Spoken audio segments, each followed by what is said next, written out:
விடியற் காலையில் குயவன் ராமு மண்ணை மெதுவாக பிசுகிறார். பறவைகள் பாட கிராமம் விழித்தெழுகிறது. அவரின் கைகளில் உழைப்பு, முகத்தில் அமைதி.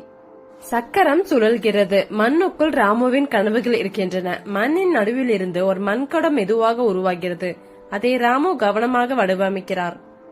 திடீரென மண்குடம் உடைகிறது. ராமு தலையசைத்து நிற்கிறார். மௌனம் அவரை சுற்றி நின்றது.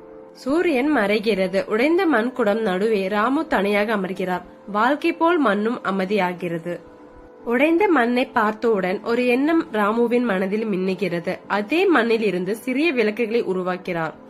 திருவிழா இரவு ராமு செய்த மண் விளக்குகள் முழு கிராமத்தையும் ஒளிர வைக்கின்றன. குழந்தைகளின் சிரிப்புடன் இருளும் ஒளியாக மாறுகிறது. முன்பு சிரித்தவர்கள் இப்போது ராமுவை மதிக்கிறார்கள். அவர் அமைதியாக புன்னகைக்கிறார். அடுத்த காலையில் ராமு தனது குயவன் சக்கரத்தின் அருகே அமைதியாக அமர்கிறார். அவரை சுற்றி மண் குடங்களும் மண் விளக்குகளும் அமைந்துள்ளன. மென்மையான காலை ஒளியில் அவர் முகத்தில் திருப்தியும் நம்பிக்கையும் தெரிகிறது. தோல்வி முடிவல்ல, அது புதிய தொடக்கம்.